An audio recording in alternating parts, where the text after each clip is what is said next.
bank records, BIR records, and AMLAC records patungkol sa Article 2 ng impeachment trial laban dito kay Vice President Sara Duterte.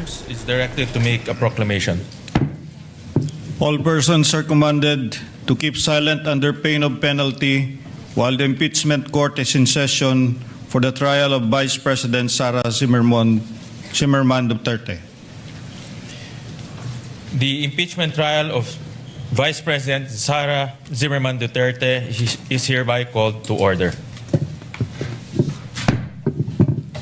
Please bow our heads and pray. Heavenly Father, we come to you seeking the gift of your grace as we gather in this august chamber to fulfill our duties as senator judges. Grant us the gifts of humility, discernment, and wisdom. Keep our sights set firmly on the truth. Guide our hearts towards the pursuit of justice and the preservation of the rule of law. Bigyan mo kami ng tamang pag-unawa. Gawin mong gabay at inspirasyon ang iyong salita sa lahat ng aming gagawin. Tulungan mo kaming maalala na ang batayan ng aming tungkulin sa hukumang ito ay ang saligang batas at ang tiwala ng bayang Pilipino.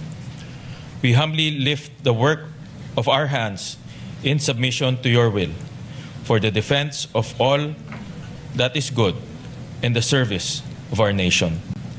This we pray in your holy name. Amen.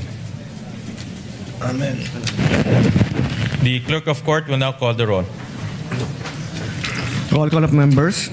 Senator Judge Aquino, Senator Judge Cayetano Ala, Senator Judge Cayetano Pia, Senator Judge De La Rosa, Senator Judge Ejercito, Senator Judge Estrada, Senator Judge Go, Senator Judge Ontiveros, Senator Judge Lacson, Senator Judge Lapid, Senator Judge Legarda, Senator Judge Marcoleta, Senator Judge Marcos, Senator Judge Padilla, Senator Judge Pangilinan, Senator Judge Soto III, Senator Judge Tulfo Erwin, Senator Judge Tulfo Rafi, Senator Judge Villanueva, Senator Judge Villar Camil, Senator Judge Villar Mark, Senator Judge Zubiri, the presiding officer, Senator Judge Escudero, Senate President Gatchalian.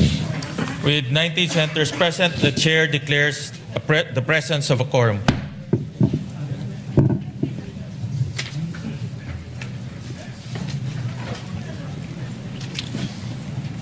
What is the pleasure of Senator Judge Padilla? Yes, sir. Magandang tanghali po sa ating tagapamahalang hukom. Magandang hapon din po. At sa atin pong Ginoong Pangulo. Nais ko lamang po magbigay ng isang maiksing manifesto. The gentleman has 2 minutes. Maraming salamat po. A'udhu billahi minasyaitanir rajim. Bismillahirrahmanirrahim. Mga mahal kong kasama, nais ko lamang pong idulog sa inyo ang aking nararamdaman, ang isang damdaming masasabi ko pong nagtatanong sapagkat ang mga nangyayari po sa ating hukuman sa mga oras na ito, hindi ko po alam kung ito ba ay eksakto lang na nangyayari o ito po ba ay sinasadya. Katulad po ng pagkakakulong ng ating dalawang senator judge na si Senator Jinggoy Estrada at si Senator Rodante Marcoleta. At ang kagiyat pong pagdating ng aming mga masasabing galing sa ombudsman sa akin at kay Senator Alan Peter Cayetano. At kahapon, pagkatapos pong ng isang araw na mabanggit ang patungkol sa pagpunta ng ating mahal na NBI Director sa Bangkok, at ito po ay kinwestiyon ni Senator Alan Peter Cayetano, kahapon po ay biglang lumabas ang isang pahayag na iniimbestigahan daw po yung patungkol sa pangyayari noong Southeast Asian Games.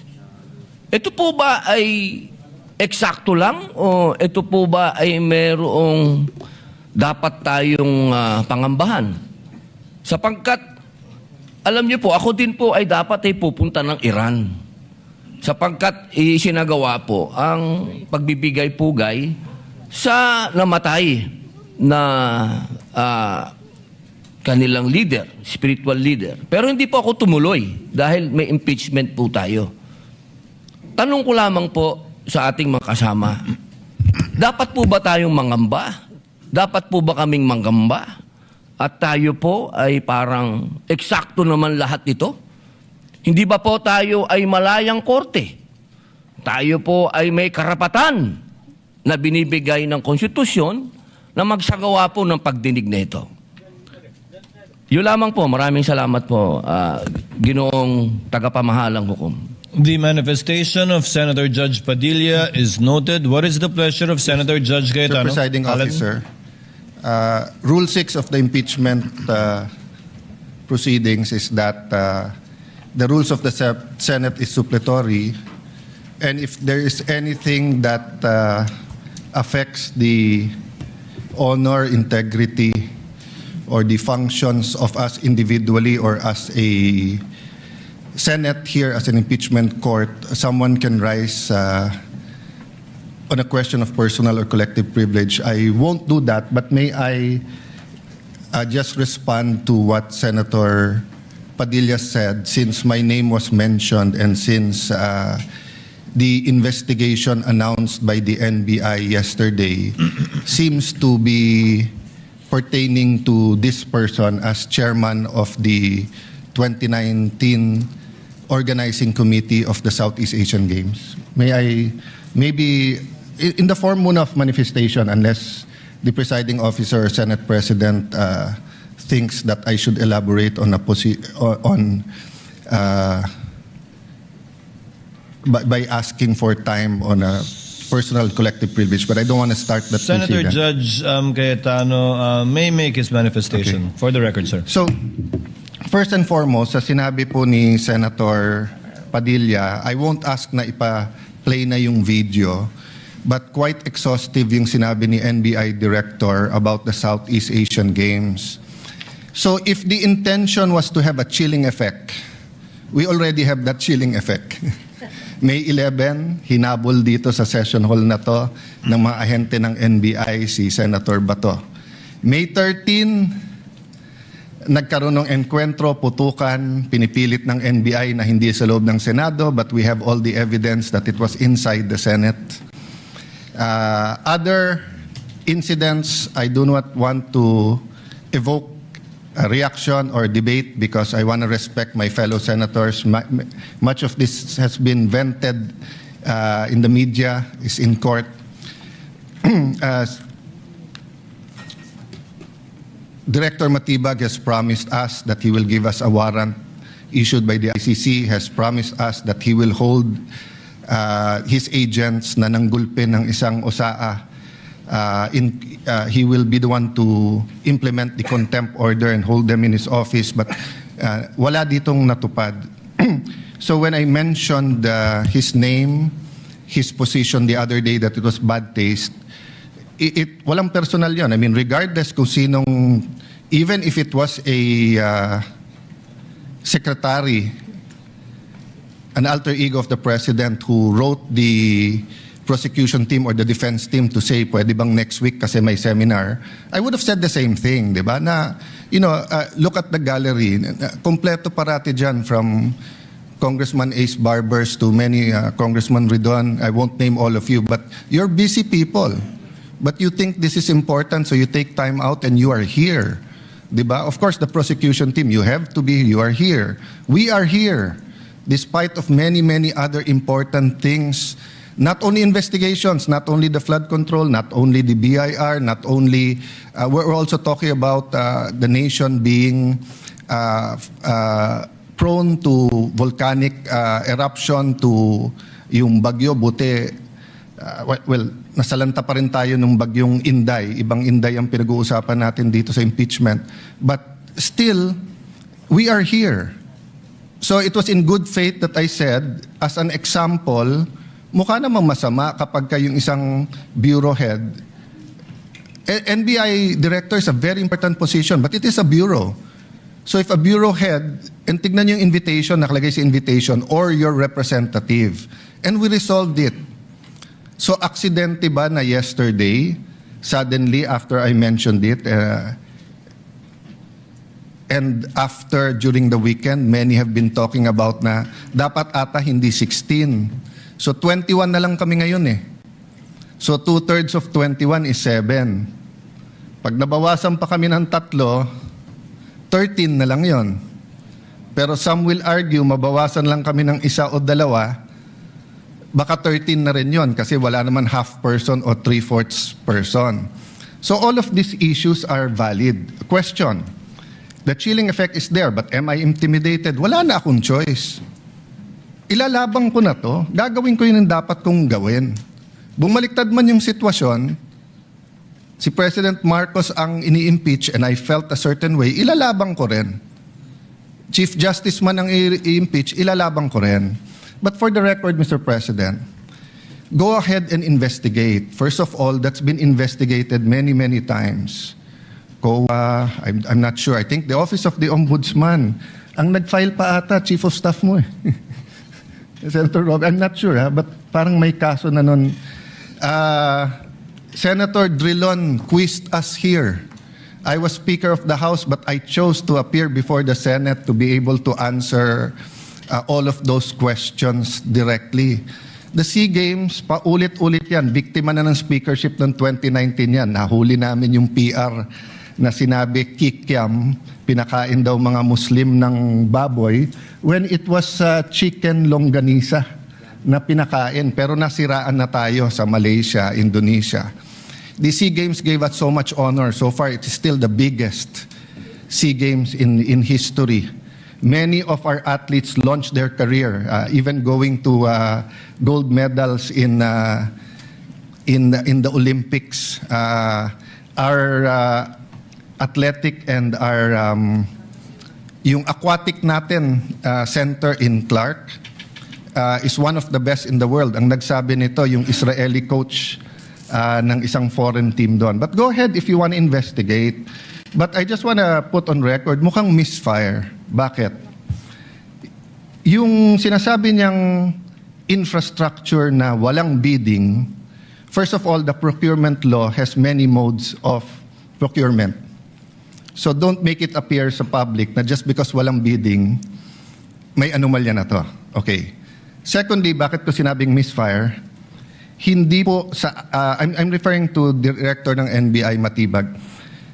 I had nothing to do with the infrastructure.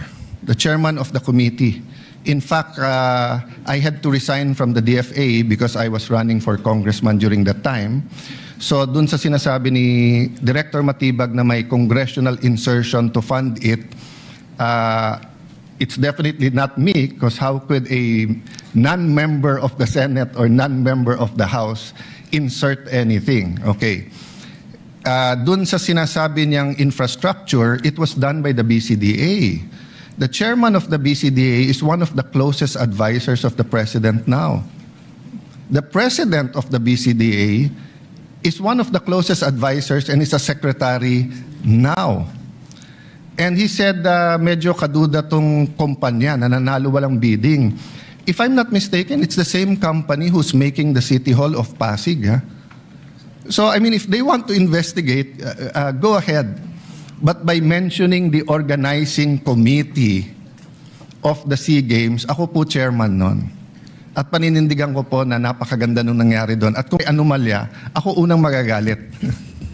So, go ahead. But my point, Mr. Chairman, honorable members of the court, sa prosecution, to be fair sa prosecution at marami akong kaibigan, I've never felt any intimidation from any of you. I mean, you've continued to be either friends or for those who are former friends but friends.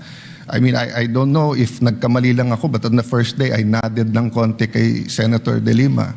Gumanon din siya, hindi ko alam kung na-acknowledge because we were friends once upon a time and this is a court.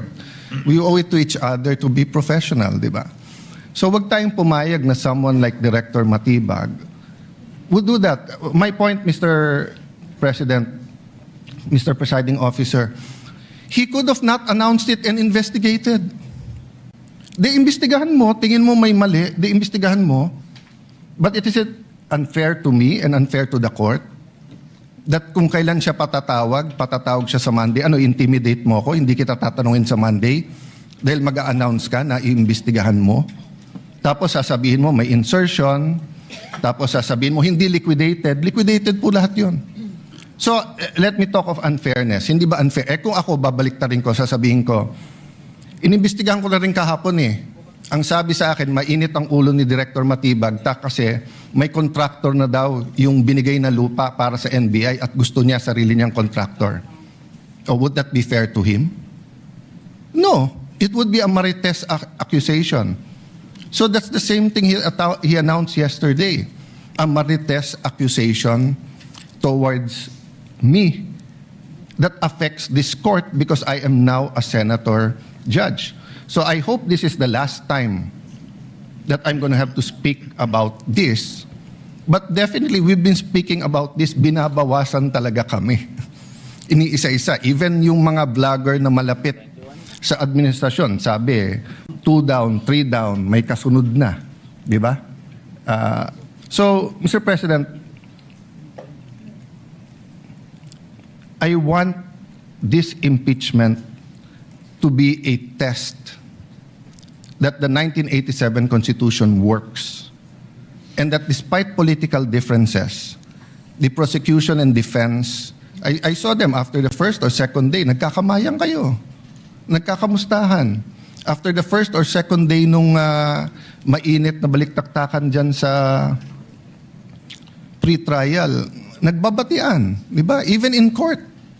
So we can't help but be emotional. We can't help but get mad at what we think is disgusting or sometimes crossing the line. But is there any question that for this verdict, whether it's for conviction or acquittal, to be accepted by the Filipino people, we have to make sure that the integrity of the court is intact. I will admit to you, nahirapan po ako. Wala si Senator Marcoleta Iilan lang po kaming abogado dito. Si Senator Pangilinan, Senator Cheese, si Aimee is a law graduate, di ba? Senator Pia, Bam is a second-year law student and I'm encouraging him na tapusin niya. Total review na yung nangyayari ngayon. But it's not easy. 24 lang kami, nabawasan na ng 3. So I hope this issue of the integrity of the court becomes an issue for all of us. No, I'll repeat what I said when I was Senate President. Director, hindi mo kami natibag. So wag mo try itibagin tong representation na to o itong impeachment court because what you're doing is not helping. You investigate whatever you want to investigate. You want to investigate, ba't ako nagpatubo ng balbas? Investigate mo, no problem with me.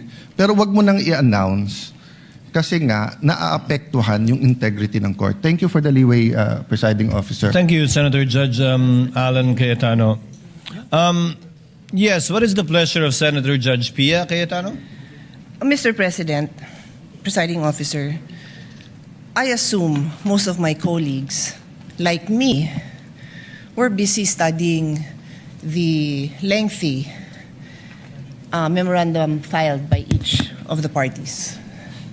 For the record, 30-plus pages, more or less double space yung sa prosecution. Kaya by the time I got to the defense, para na ako maduduling kasi mahaba na nga yung 30 pages na double space, napunta pa ako sa single space. Okay lang yun, kasama sa trabaho yun. Pero that's how lengthy the documents were. And I slept at 2 a.m. Hindi kasama to sa explanation ko. Di ako nagyayabang or anything. It's our job. And I'm a night person, so normal sa akin yun. And then in the morning, tuloy ulit. Sent my staff questions, asked for more details, and then we worked together throughout the morning until it was time to come here. So I don't know anything about this statement of Director Matibag. But it bothers me to hear this. I now remember that I saw a message pop up in my phone which hindi ko nga pinansin kasi nga ito yung important issue ko na pag-aralan ko tong memorandum ng mga parties na inabala nga naman nilang very lengthily and exhaustively na nila dinidiscuss in a written document. But I recall now na may nag-pop up na message from a coach telling me na gustong paimbestigahan yung SEA Games. And di ko talaga pinansin. And now Alan brings it up and I am bothered. There is no jurisdiction in the world that allows a judge to be pressured and intimidated. And I ask each one of you, my dear colleagues, payag ba tayo sa ganito? Ganito na ba tayo dito ngayon?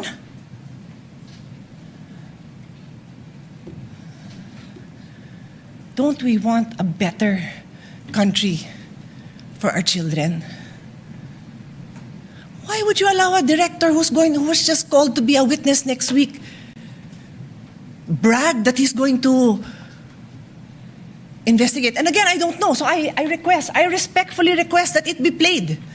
Because I want to understand. If I don't have reason to be upset, then thank you, I can focus. I can go back to the business on hand. But right now, I am upset to hear this.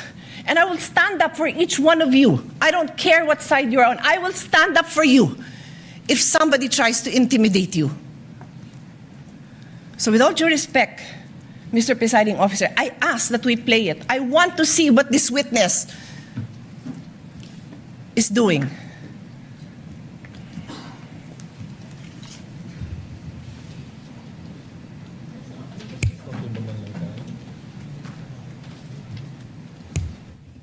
Presiding Officer declares a brief recess.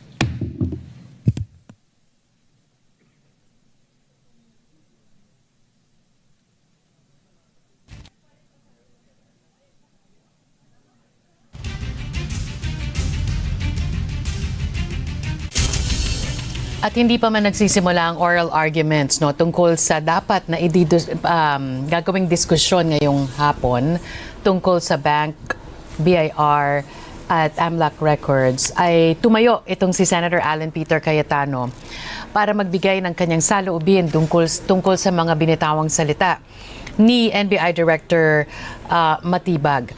Magandang hapon, Carmina Constantino po. Kasama natin Attorney Tranquil Salvador para sa mga huling kaganapan na nangyayari dyan sa Senado. Ika-6 na araw na ng impeachment trial ni Vice President Duterte. Attorney Tranquil, ang nakita natin ay hindi pa panimula doon sa oral arguments na inaasahan natin, kundi pagtindig ni Senator Alan Peter Cayetano dito sa mga nasabi ni NBI Director Matibag tungkol sa mga nangyari noong 2019, nung chairman ng organizing committee si Senator Alan Peter Cayetano ng 2019 SEA Games. Okay. Alam naman natin ang impeachment trial, it doesn't happen in a vacuum. Maraming nangyayari sa labas na ito. Pero yung sinasabi na pag-intimidate dahil nga may pagsabi na iimbestigahan, no? Would you call this, do you see this as intimidation? Kasi yun ang sinasabi ni Senator Cayetano. Chair grants the motion of Senator Pia in order for us to be able to move on with the matter on hand for today, which is the oral arguments of the parties. Chair therefore instructs the tech to kindly play the 1-minute video for Senator Judge Pangilinan is recognized.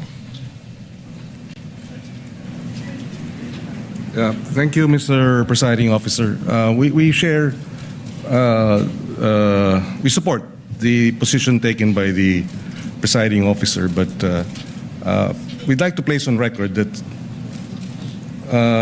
the good NBI director will be here on Monday. So my initial view is that we should be able to do this on Monday, but I will yield to the ruling of the chair, Mr. President. We thank the understanding and magnanimity of Senator Judge Pangilinan. The tech is instructed to play the more or less 1-minute video alluded to and requested by Senator Judge Pia Cayetano.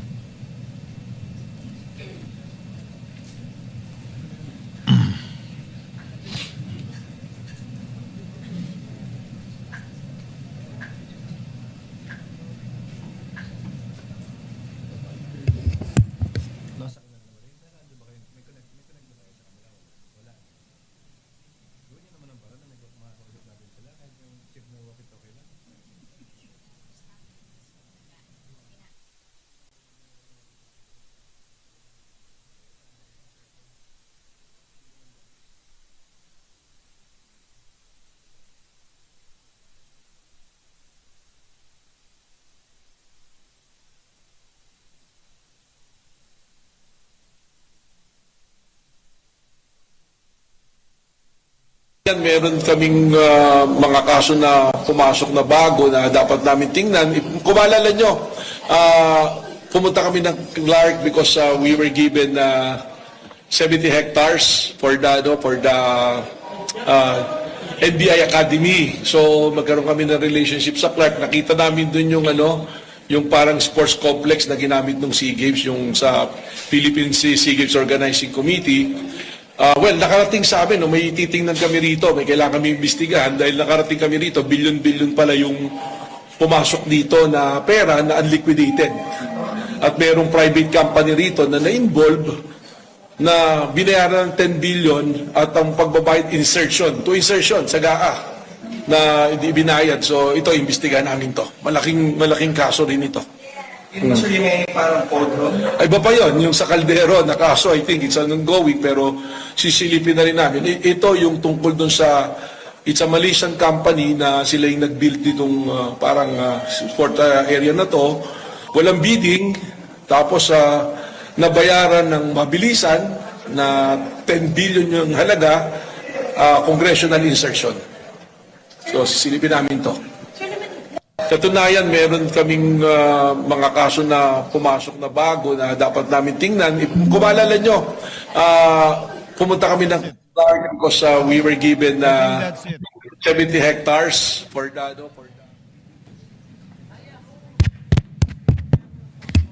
Senator Judge Pia Cayetano is recognized. Rest assured, Mr. Presiding Officer and dear colleagues and parties, I will not belabor this point. I will not stay long. But clearly, from the statements of Director Matibag, malaki daw kaso to. Naimbestigahan na niya? Alam niya ng malaking kaso? Paano niya nalaman? So sa akin lang, Mr. Presiding Officer, simple lang eh. What was the intention here?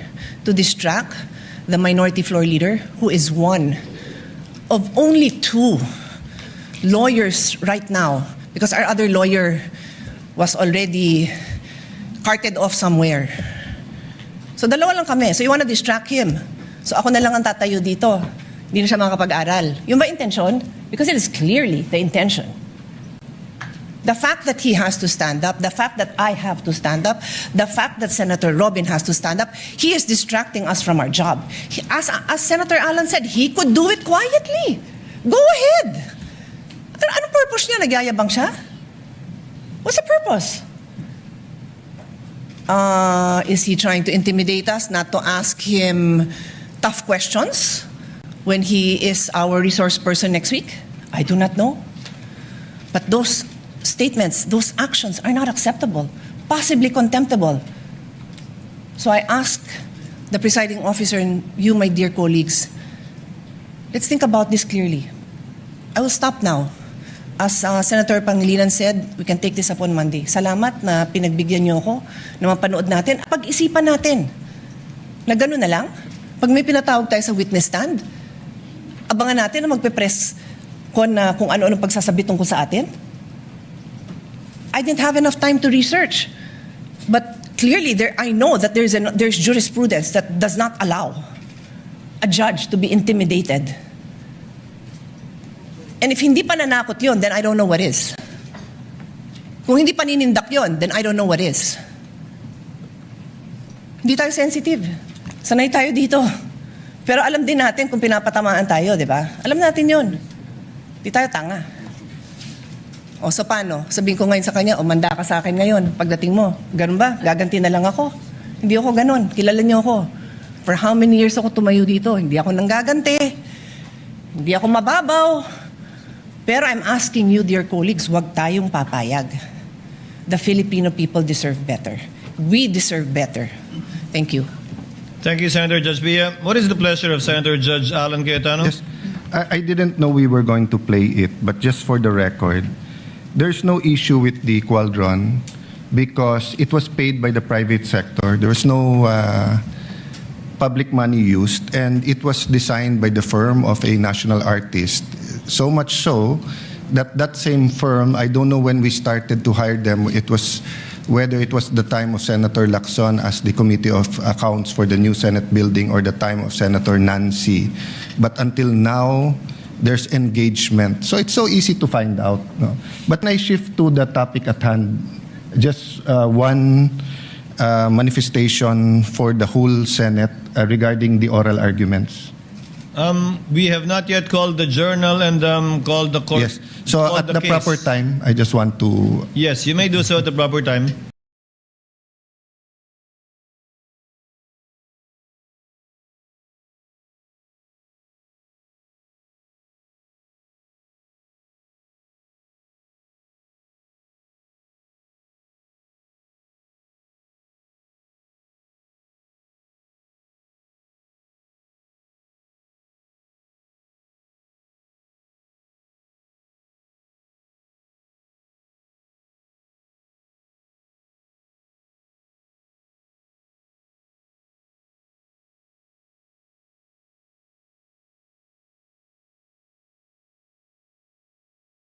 The presiding officer will dispense with the reading of the July 14, 2026 Journal of the Senate sitting as an impeachment court and shall consider the same as approved.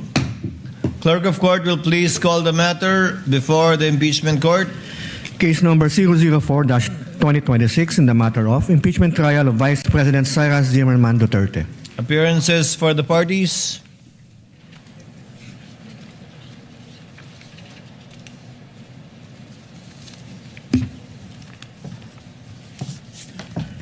Good afternoon, Your Honors. Same appearance for the prosecution. We are ready, Your Honor. Appearances for the respondent. Good afternoon, Your Honors. I am Michael Poa. Same appearances for the defense and for the respondent accused, Your Honor. Before recognizing the counsel for the prosecution for their 15 minutes for their presentation and oral argument in relation to their motions for the issuance of subpoena for banks, AMLC, and the BIR, Chair would like to recognize Senator Judge Alan Cayetano for his manifestation earlier. Alan?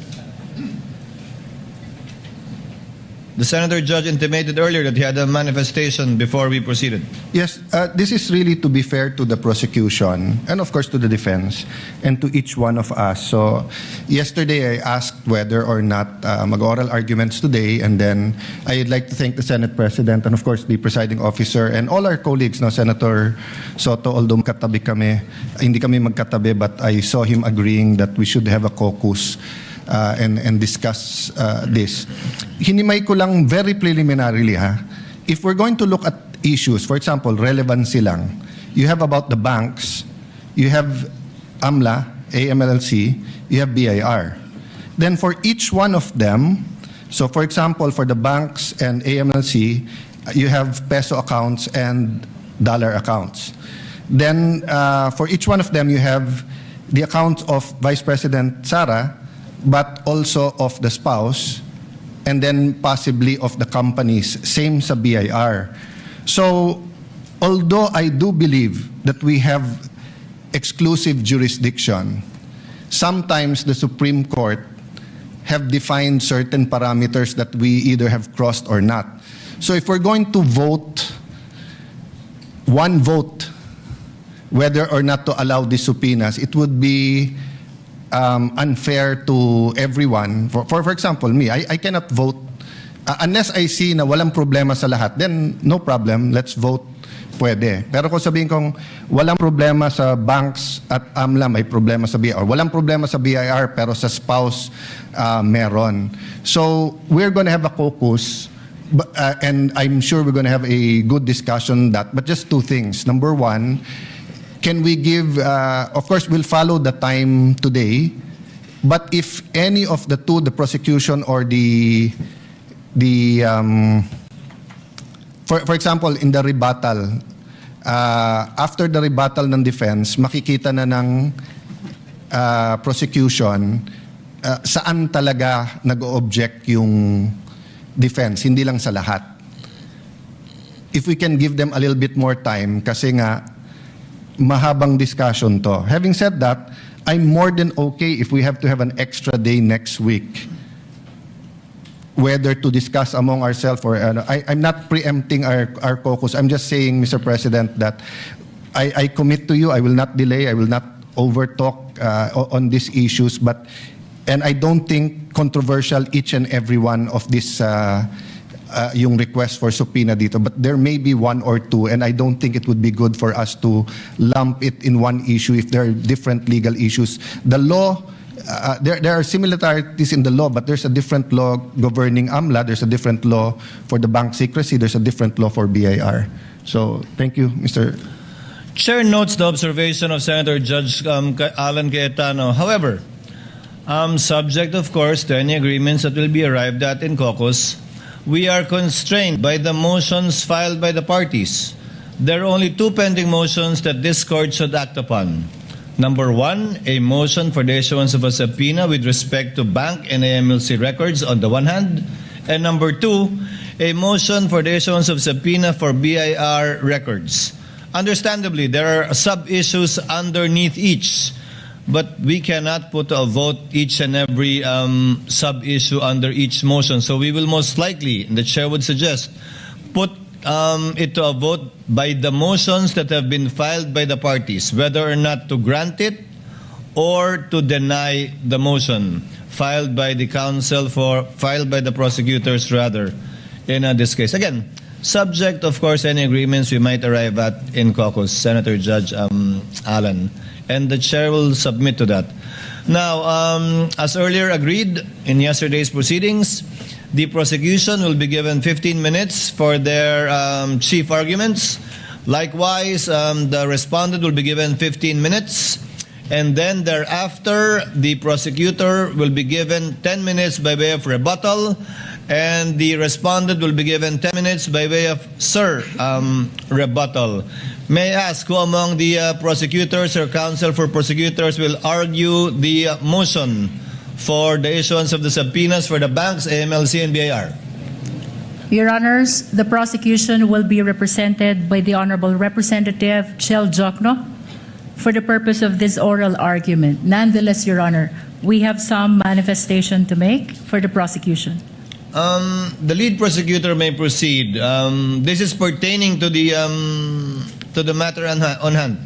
This pertains, Your Honor, to the remaining witnesses for Article 4 threat. Can we discuss that later before we adjourn, lead prosecutor? We submit, Your Honor. Thank you. On the part of the respondent, The part of who the will argue? respondent, Your Honor, I will be the one arguing today. For the record, kindly state your full name, Attorney Poa. My name is Michael Wesley T. Poa, Your Honor. Thank you. Your Honor, we're requesting that Congressman Chel Jokno be recognized. For the prosecutors, the Honorable Representative from the party list Akbayan, Chel Jokno, is recognized for his oral arguments on the motions, twin motions that they filed. You are recognized, sir, and you may proceed when you're ready. You have 15 minutes. Thank you, Your Honor. Good afternoon, everyone, to the members of this honorable court. May it please the court. Simple lang po ang isyong kinakaharap natin ngayong hapon na ito.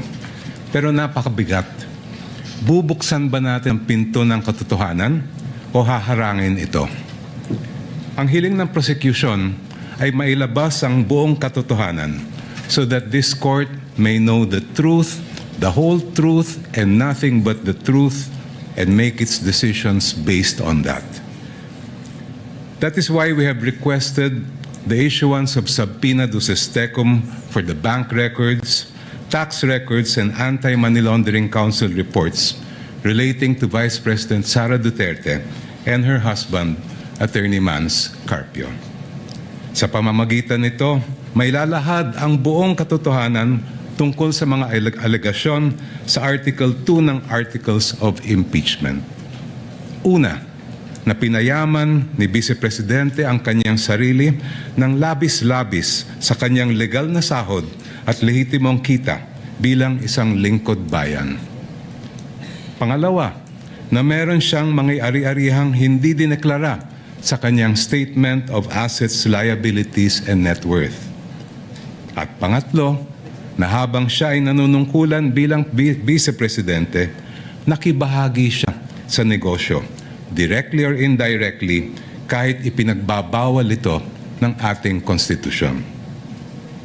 Sasabihin marahil ng depensa na walang kapangyarihan ang hukumang ito na busisiin ng mga bank records, tax records at AMLA reports ni VP Sara.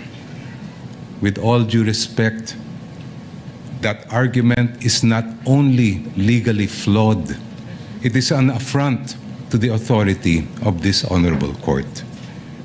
Kung tatanggapin po natin ang argumentong ito, hahayaan natin maliitin at insultuhin ang hukumang ito. The Constitution, Your Honors, please, vests this impeachment court with extraordinary powers. Tanging ang hukumang ito lamang ang may kapangyarihang magpasya kung ang mga pinakamataas na pinuno ng ating bansa ay karapat-dapat pa rin manungkulan. Because this power comes directly from the Constitution, no one, no person, no law, no administrative rule can limit or supersede it. I repeat, nothing and no one can handcuff this court's power to try and decide this impeachment case. Kahit ang bank secrecy law po ay sumusunod at tumatalima sa impeachment court. The law explicitly states, and I quote its pertinent portions, all deposits are hereby considered as of an absolutely confidential nature except in cases of impeachment. Walang kaduda-duda, may karapatan at kapangyarihan ng impeachment court na busisiin ang mga bank records ni VP Sara. Hindi rin po hadlang ang Data Privacy Act. The law itself affirms that confidentiality shall not apply, and I quote, should the personal information be needed pursuant to a subpoena duly issued. Muli, walang kaduda-duda. May karapatan at kapangyarihan ng impeachment court na ipasabpina ang mga dokumento ni VP Sara Duterte. Pero sabi po ng kampo ni Vice President, irrelevant daw ang mga bank records, AMLAC reports at BIR records. Lalo na daw yung mga transaksyon na nangyari bago siya umupo bilang pangalawang Pangulo dahil wala raw itong kinalaman sa kasong ito. The prosecution respectfully but vehemently disagrees. Ayon sa report ng Anti-Money Laundering Council na isinumite sa Committee on Justice ng House of Representatives, the financial activity of Vice President Sara C. Duterte increased significantly starting 2007 when transaction values surged to 208.15 million pesos. According to this report, which is marked as Exhibit P-2-7-8, I quote, financial movements intensified between 2009 and 2013 with consistently high totals exceeding 400 million pesos, including notable peaks in 2009, 704.93 million pesos, 2010, 648.58 million pesos, and 2011, 597.15 million pesos. Si VP Sara po ay nanungkulan bilang Vice Mayor ng Davao City mula 2007 hanggang 2010. Naglingkod naman siya bilang Mayor ng Davao City mula 2010 hanggang 2013. From 2007 to 2013, ayon sa records ng AMLAC, lumampas sa 3 billion pesos ang kanyang financial activity. May kinalaman ba ito? Ito ba ay relevant sa Article 2 ng Articles of Impeachment, which alleges, among others, that VP Sara betrayed the public trust and culpably violated the Constitution when she amassed unexplained wealth manifestly disproportionate to her lawful income? Para sa prosecution, malinaw ang sagot. The Vice President's financial activity as Vice Mayor and Mayor of Davao City relates directly to the main fact in issue in this case, her fitness or unfitness to serve as Vice President. Let me explain. The framers of the 1987 Constitution added betrayal of public trust as a ground for impeachment, and I quote, to include all acts which render the officer unfit to continue in office. For this honorable court to determine whether VP Sara Duterte is unfit to continue in office, it must have a clear picture of the respondent as a public servant. Kailangan makita ng publiko at ng mga senator judge ang tunay na kulay ng vice-presidente at larawan ng kanyang buong pagkatao bilang isang lingkod bayan. If she amassed staggering amounts of unexplained wealth while she was a vice mayor and mayor, doesn't that say a lot about her unfitness to serve as a vice president? Isn't that relevant to the question this court must resolve at the end of this trial of whether or not the vice president betrayed the trust given to her by the people? From what I have gathered and read, Your Honors, please, this is not the first time this court has been confronted with this issue. Sa impeachment ni dating Chief Justice Renato Corona, tinanggap ng hukumang ito ang mga ebidensyang nakalap bago pa man siya naupo bilang punong hukom. I believe it was then Senator Judge, now presiding officer Francis Escudero, who raised the question, will the impeachment court consider only Corona's acts as Chief Justice? This after observing that some exhibits predated his appointment as Chief Justice. This matter was taken up in caucus, after which this court decided to allow such evidence. When Philippine Savings Bank President Pascual Garcia III testified before this court in the same Corona trial, he refused to answer the question of then Senator Judge Franklin Drilon on the starting balance of Corona's 2 peso-denominated accounts. But, if I'm not mistaken, it was Senator Judge Alan Peter Cayetano who said that records of initial deposits are among the quote-unquote opening documents that should have been brought to the impeachment court. After reading the subpoena, presiding officer Senator Juan Ponce Enrile held that Senator Judge Cayetano's observation was correct. During the same hearing, the presiding officer ordered the issuance of subpoena to PS Bank Katipunan branch manager Annabel Chongson to bring all the bank records of the Chief Justice. A few days later, the impeachment court denied the defense's motion to quash the subpoena for the peso bank accounts of CJ Corona. The presiding officer explained that the purpose of the subpoena is to find out if Corona has not included the deposits in his salin. This court also denied the defense's motion to suppress evidence on Corona's bank accounts.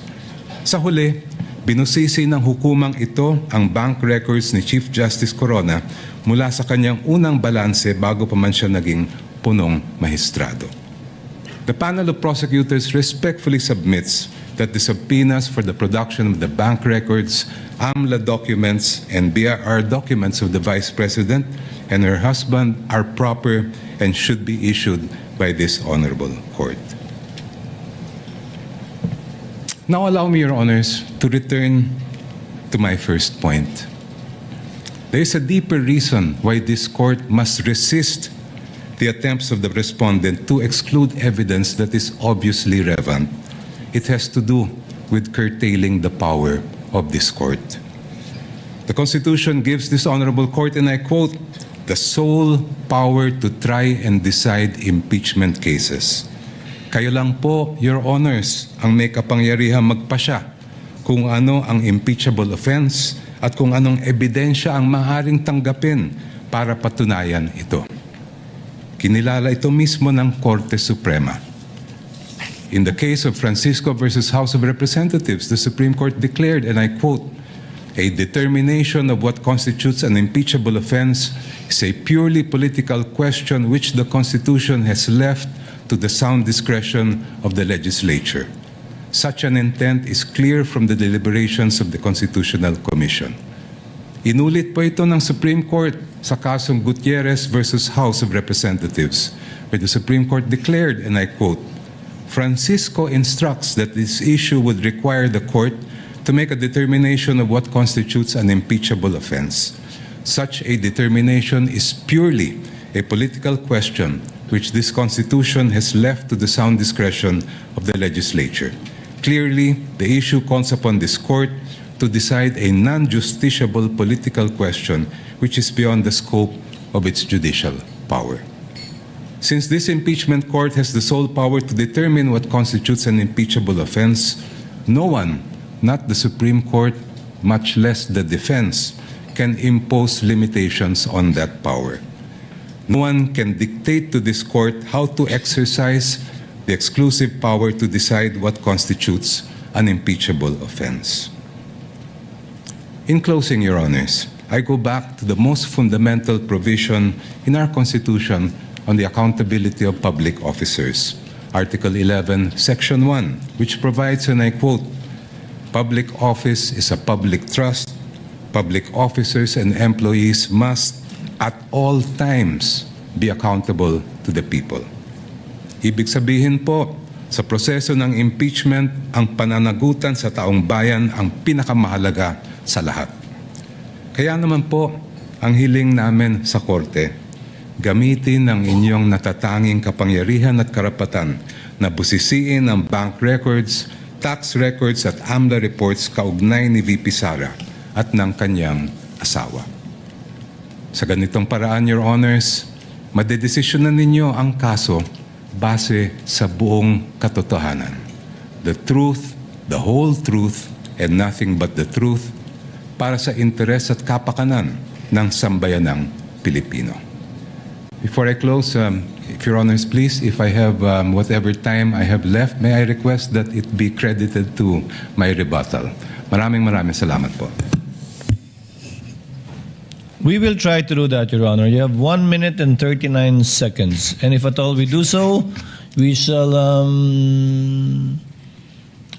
equally credit it to the rebuttal, if any, of the Counsel for Respondents. Thank you. Attorney Powa, if you are ready, you may proceed with your oral arguments on the twin motions filed by the prosecutors. You may proceed, sir, when you're ready. Thank you, Your Honor. You have 15 minutes. Mr. Presiding Officer, Honorable Senator Judges, magandang hapon po sa inyong lahat. The issue before the impeachment court today is not whether you possess the power to issue a subpoena. The real issue is whether such power may be exercised in a manner that disregards due process and compels the production of documents and information beyond what is allowed by law. Your Honors, jurisprudence provides that for a subpoena to be valid, it must comply with twin requirements of 1, definiteness, and 2, relevance. Ibig sabihin po nun, dapat particularly describe po ang nasasaklaw ng subpoena at dapat may direktang kaugnayan sa ginagawang paglilitis. Your Honors, when a subpoena becomes oppressive, when it is unreasonable, and when it is merely issued for the very purpose that there is a hope that somewhere, somehow, something incriminating will come out, it ceases to be an instrument of justice. It becomes a weapon of a fishing expedition. And that is exactly what confronts this very court today. And that is why the defense has taken the position that the prosecution's requests must be denied. Allow me to explain, and let me begin with constitutional points. Our first point, Your Honors, due process. Impeachment is primarily a legal and constitutional procedure with political characteristics. It is sui generis, but it is not a purely political proceeding. Ibig sabihin po nun, the Bill of Rights, especially the due process clause, applies in all stages of the impeachment process. Your Honors, those are not my words. Those are the words of the Supreme Court in Duterte versus House of Representatives. And that is the law of the land. When we speak of due process, we offer a simple proposition that evidence must be present to support each and every accusation. Pero hindi po yon yung nangyari dito. Balikan po natin kung saan nagsimula itong proceeding na ito. I have here with me, Your Honors, copies of the Saballa and Cabrera complaints, both filed before the House of Representatives. Both accused the Vice President of allegedly amassing unexplained wealth, both with voluminous attachments, yet not one attached a document to support that accusation.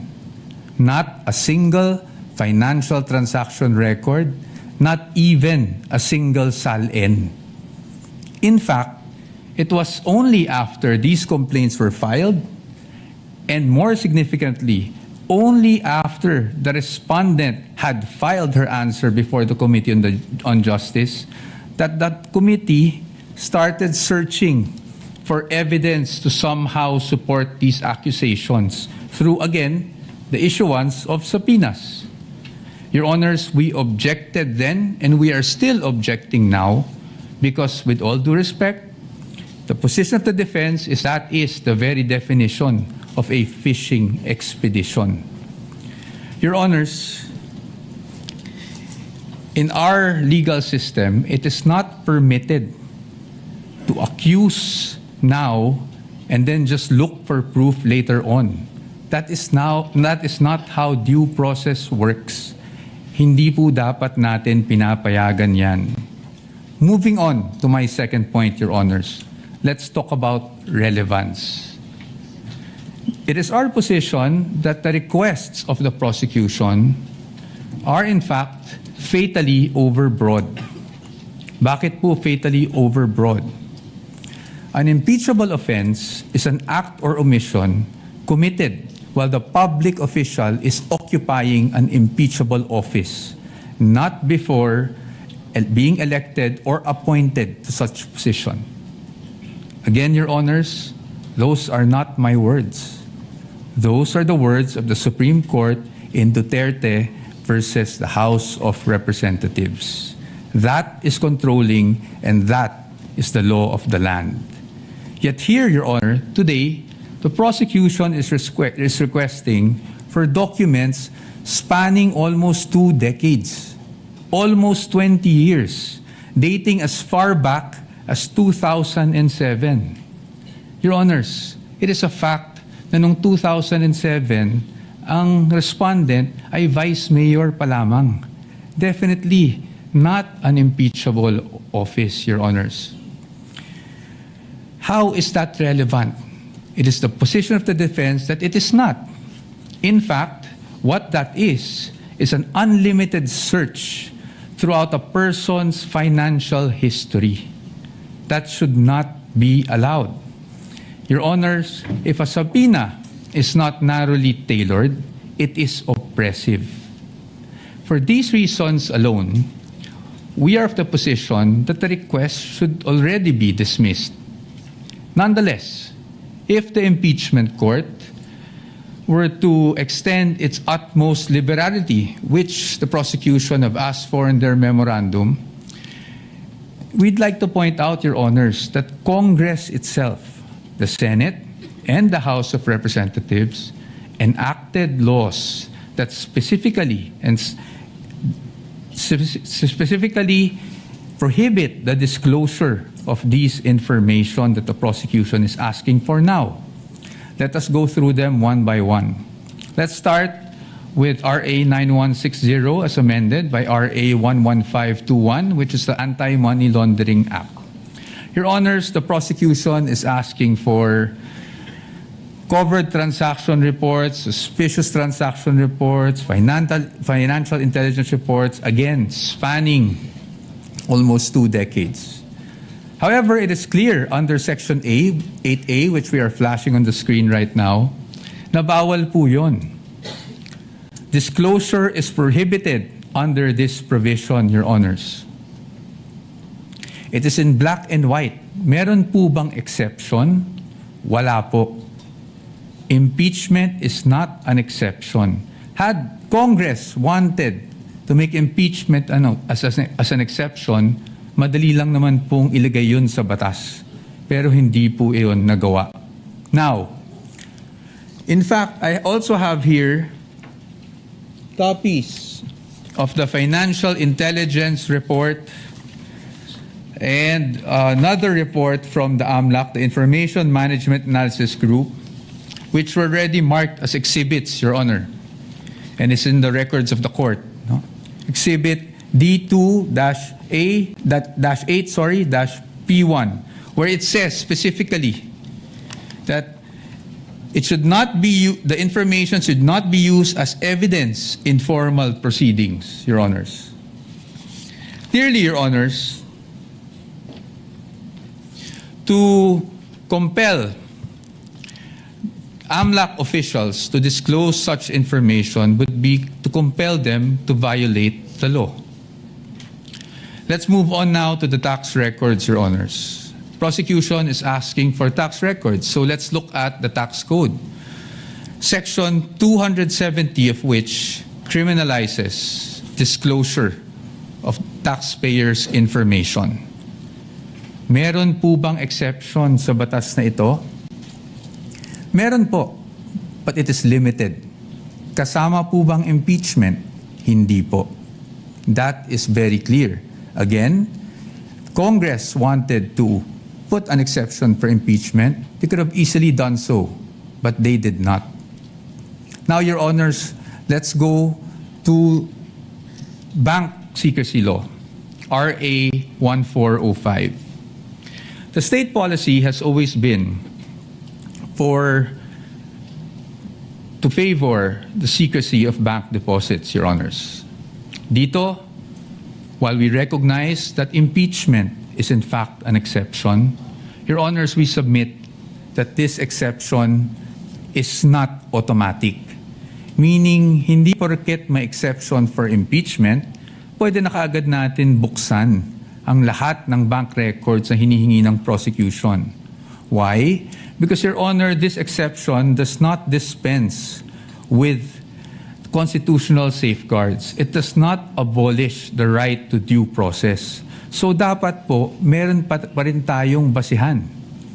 If you look at the articles of impeachment, wala naman po doon na nagsasabing yung sinasabing unexplained wealth coming from, even if it was an illegal activity, ay pinasok sa isang specific account. In fact, Your Honors, this exception does not automatically mean that we should permit a fishing expedition. Yun nga pong mga bank account numbers na nakaspecify sa request for the issuance of a subpoena, ang aming posisyon po dyan, yan po ay nakalap doon sa illegal disclosure, with all due respect, na ginawa ng AMLAC before the Committee on Justice. And then, Your Honors, they're also asking for the bank records of the spouse. Your Honor, the spouse is not an impeachable officer. And therefore, the spouse is not covered by this exception. Again, Your Honors, we should not allow this. In closing, Your Honors, the prosecution has repeatedly invoked accountability. Your Honors, we agree with them. No one is above the law. But in the same manner, no one must fall below or be outside the protection of the law. Impeachment is indeed a powerful constitutional tool.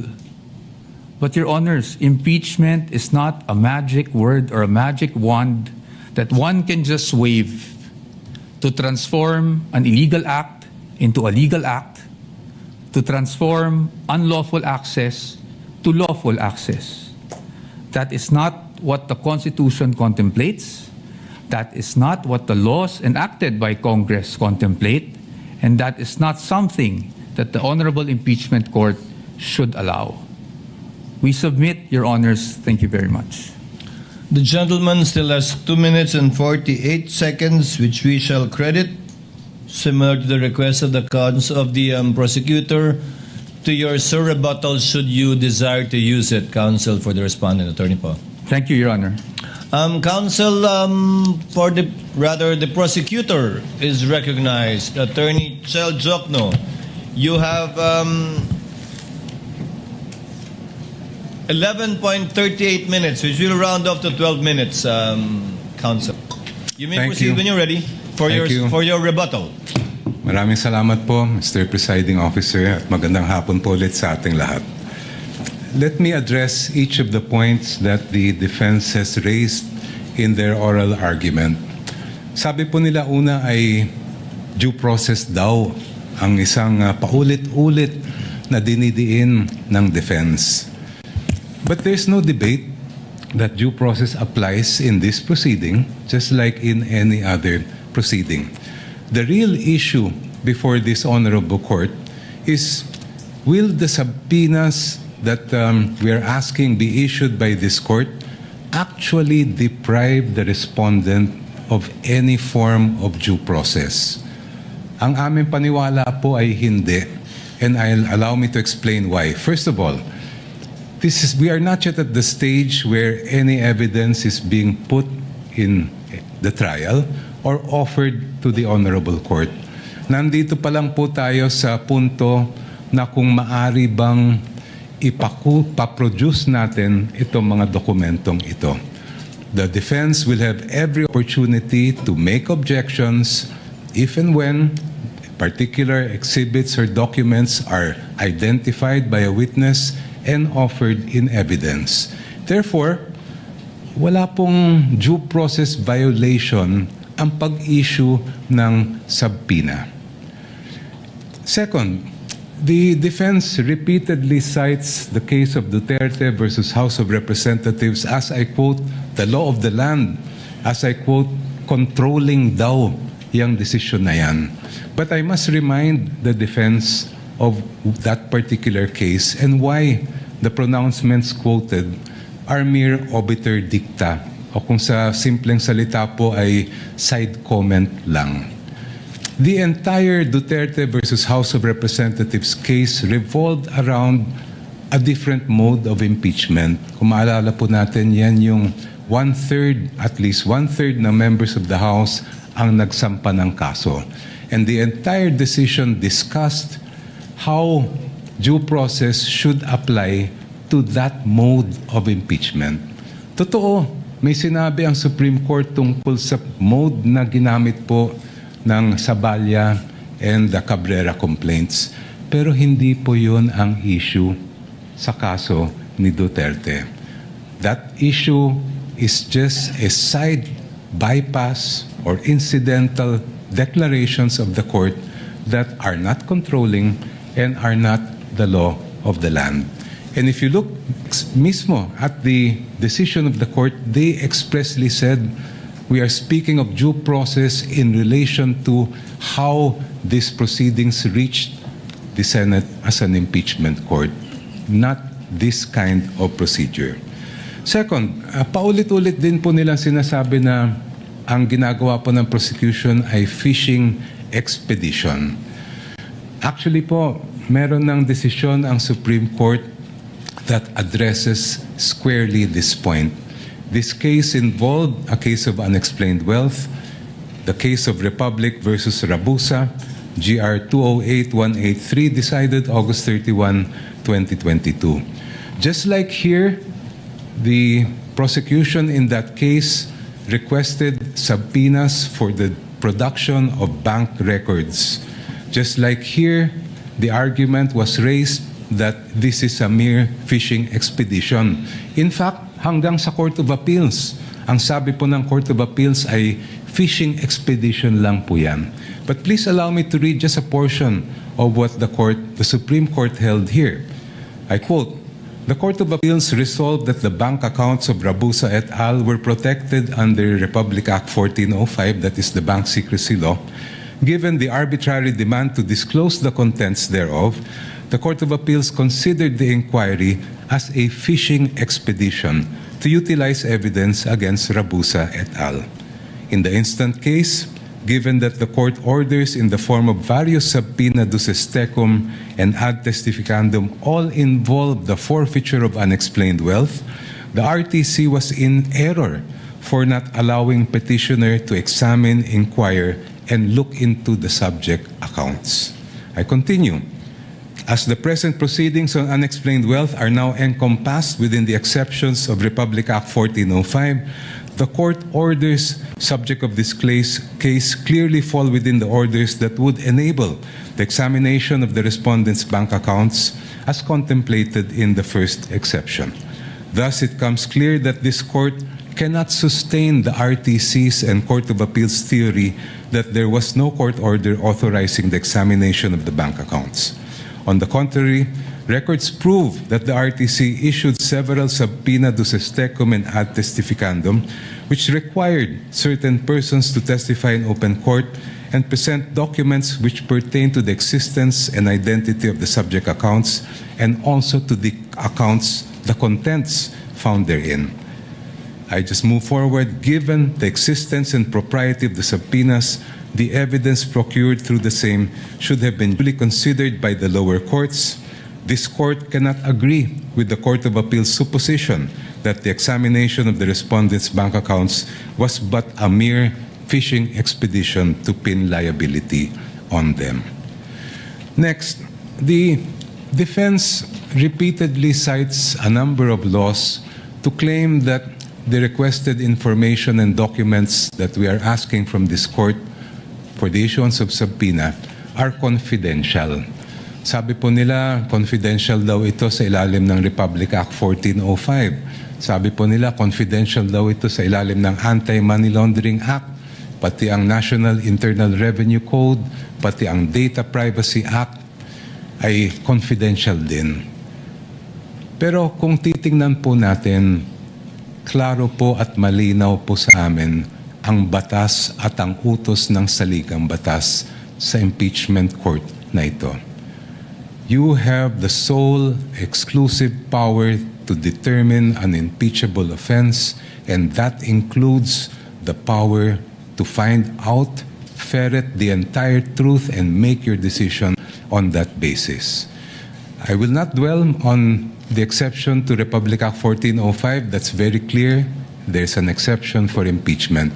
Pero paano naman po yung sinasabi nilang Section 8A ng Anti-Money Laundering Law? If you read that law, particularly that provision, it clearly refers to prohibiting leaks by members of the Anti-Money Laundering Council.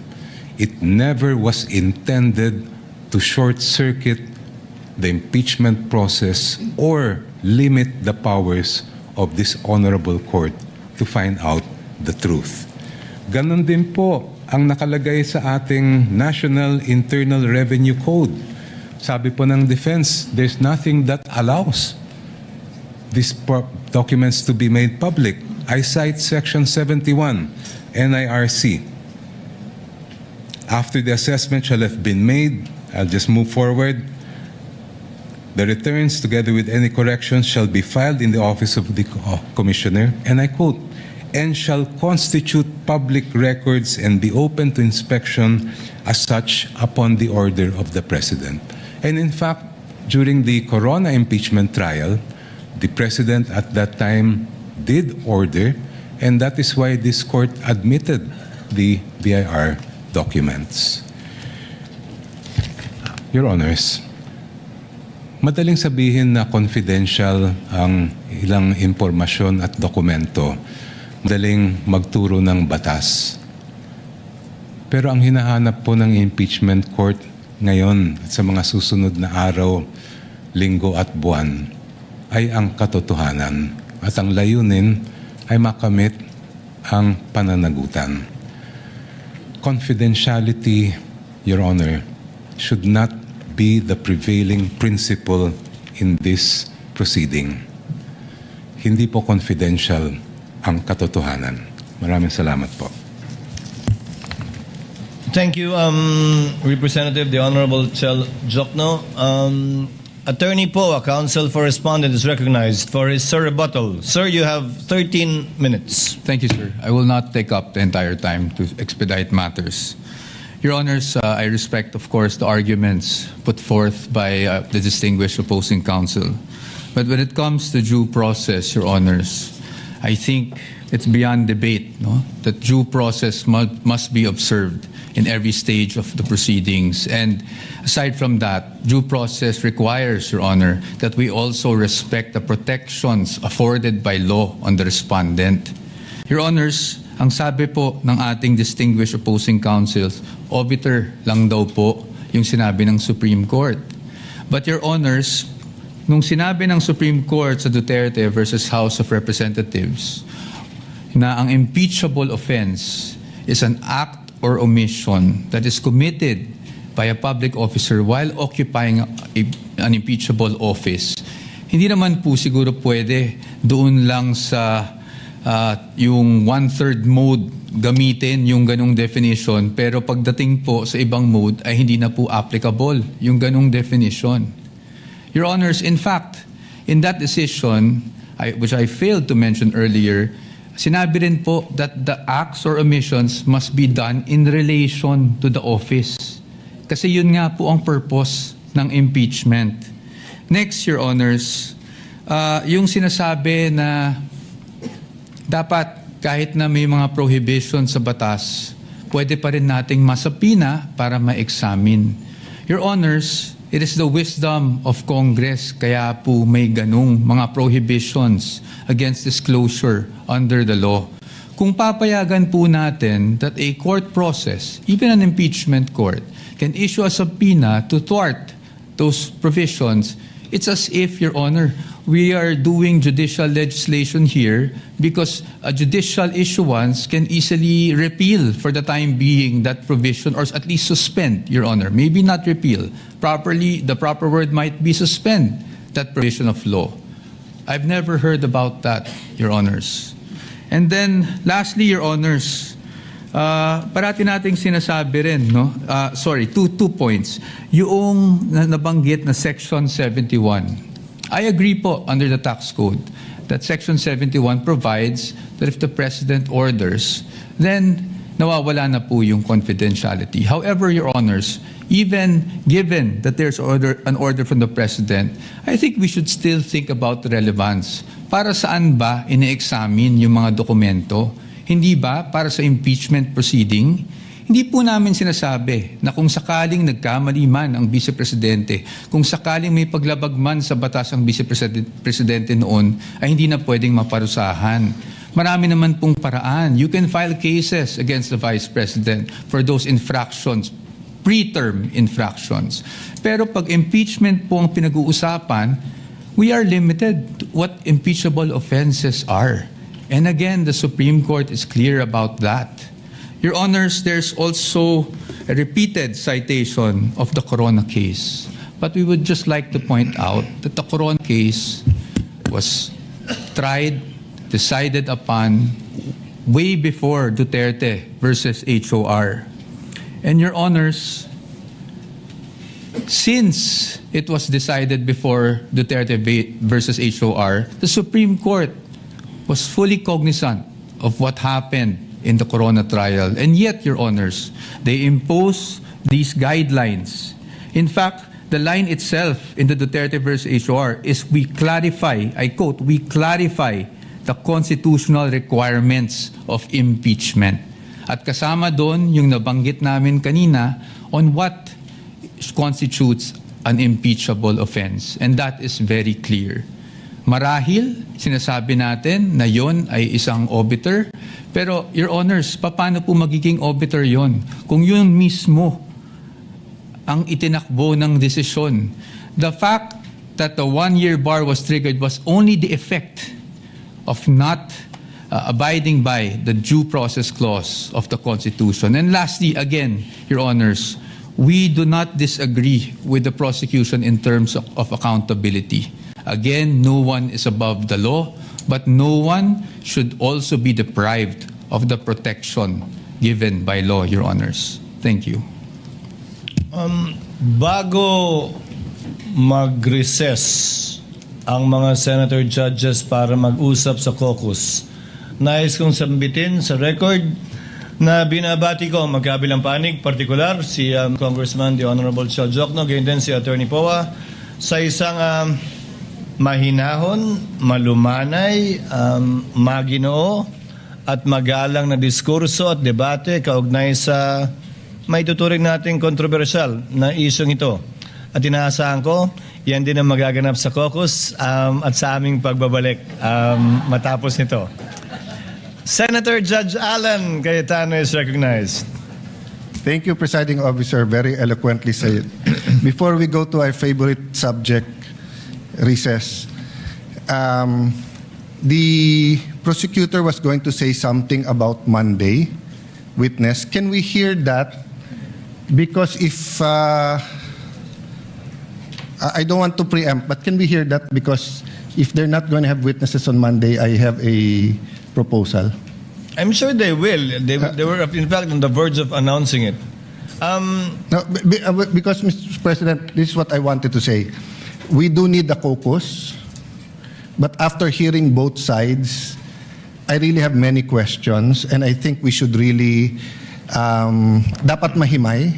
But after hearing them, I think there's a couple of issues we will agree on, but I'd rather ask my questions on Monday. So if everyone agrees, then we can caucus but allow them to adjourn, no? Unless someone wants to ask after our caucus. We will hear the lead prosecutor. However, Senator Judge Cayetano, it is the predisposition of the presiding officer, given that we don't have any witnesses today, to settle this matter and this issue today.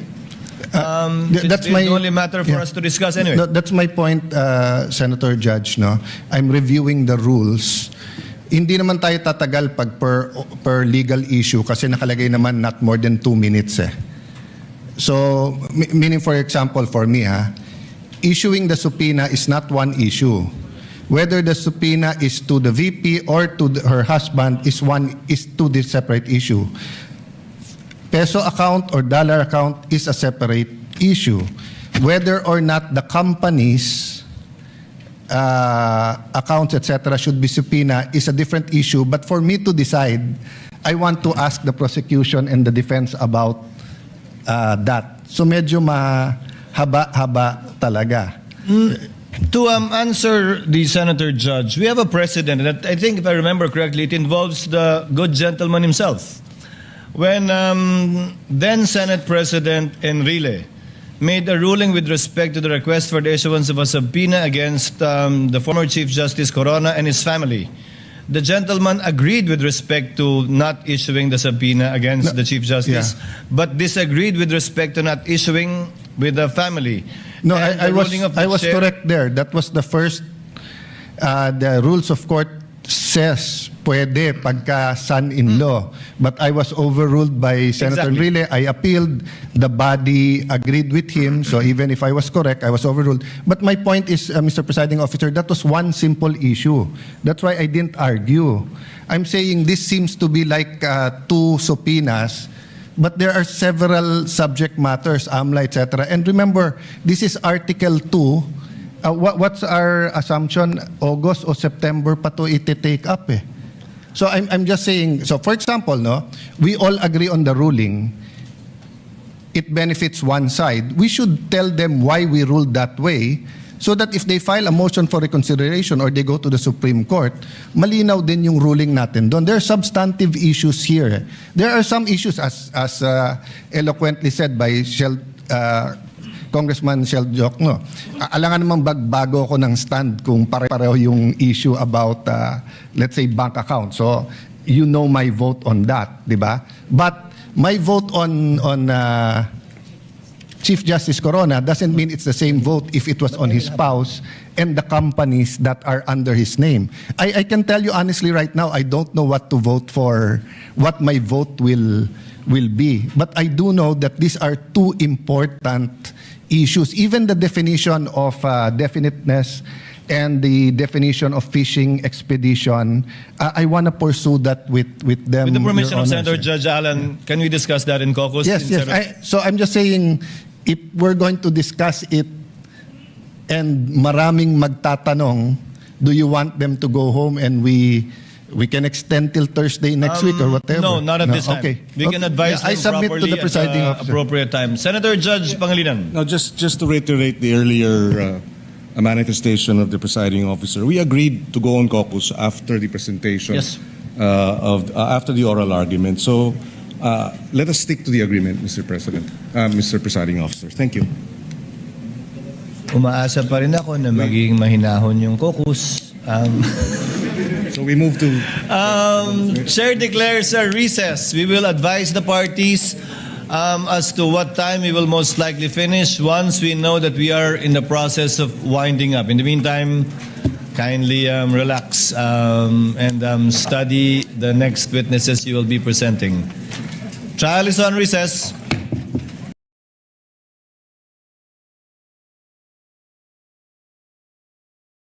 Resident legal expert, nagsisimula na muli magsalita ang ating presiding officer na si Senator Judge Francis Escudero. Balik tayo sa Senado. Memoranda given by the parties and submitted by the parties, and given that they want more time to look into the complicated issues involved in these two motions for the issuance of subpoena, the senator judges agreed in caucus to decide on the matter on Monday, and that on Monday, senator judges who wish to ask the parties questions will be afforded the time to ask these questions again on both sides.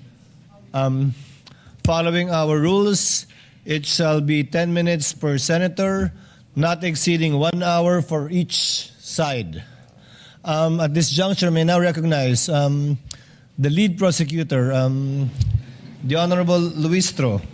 As I understand, she intended earlier to make a manifestation with respect to their intended witnesses on Monday. Kindly already exclude Monday, Honorable Luistro. Yes, Your Honor.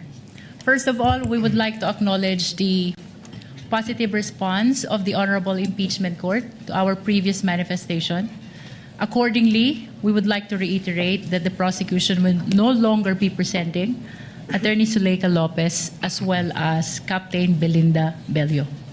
Reiterating, however, the same concern on redundancy, surplusage, and lack of necessity, the prosecution further manifests that we will not be presenting as well the following witnesses for Article 4, that is threat. Number 1, Your Honor, is the Philippine National Police Firearms and Explosives Office representative. The witness intended to testify that the respondent owns firearms, including the high-powered ones, which demonstrate the capacity and capability to execute the threat. On the other hand, Your Honor, it has been shown already that the government took seriously the threat. As a matter of fact, it prompted the full-scale investigation, including the recommendation to file a criminal complaint. Number 2, Your Honor, is Michael Flores and Bons Magsambol. They belong to the press who were present during the November 23 video conference. They will be testifying that they were among the reporters or media persons who were present during the video conferencing, and to the fact that they heard the respondent utter the threat against the President, the First Lady, and the former Speaker. On the other hand, Your Honor, the testimony of Agent Calilong already established that the video is authentic, plus, considering, Your Honor, the defense's subsequent admission that the same are authentic videos, Your Honor. Number 3, Your Honor, is Sheriff Abe Andres. The witness intended to testify on the 2011 incident pertaining to the violence allegedly committed by the respondent on the sheriff. On the other hand, Your Honor, during the past proceedings, it has been acknowledged by both parties. Particularly, it was acknowledged already that the occurrence of this incident of 2011, so we deem it unnecessary as well to present this particular witness. Number 4, Your Honor, is the family member of a victim of threats. The witness intended to testify on the effect, the gravity, and the seriousness of the threat allegedly committed by the respondent.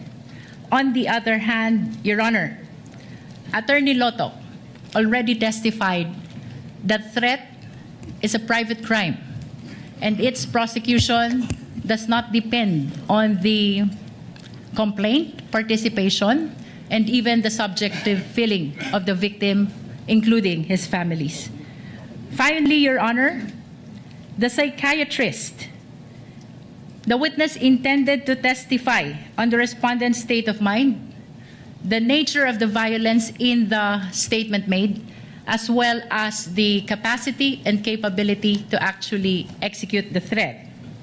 On the other hand, Your Honor, both parties have sufficiently established already the circumstances surrounding the statements made by the respondent in the authenticated video. The same is true with respect to the respondent's own subsequent confirmation of those statements, as well as the testimonies already presented. Your Honor, considering that these 5 witnesses are included in our pre-trial order, Your Honor, we respectfully withdraw their names among the prosecution's witnesses for Article 4 threat. This withdrawal, Your Honor, renders Attorney Melvin Matibag, the NBI Director, as our last witness for threat, who will be testifying this coming Monday. Tuesday, Your Honor. Likewise, Your Honor, the prosecution acknowledges the 5-day notice rule. However, considering that the decision to forgo the testimony of Attorney Zuleika Lopez, as well as that of Captain Belinda Bello, came only after the conclusion of the testimony of Attorney Lotok, plus considering, Your Honor, the earlier manifestation, which will render Attorney Matibag the last witness for threat, we would like to beg the kind indulgence of the Honorable Impeachment Court to note our next witnesses. This will be in support of Article 1, Confidential Fund. And if we will be presenting Attorney Melvin Matibag on Tuesday, then this means that the first witness for Confidential Fund will be presented on July 22, that is Wednesday. Yes. Nevertheless, Your Honor, we are requesting that we be allowed to request for the issuance of subpoena for our first 3 witnesses for Confidential Fund.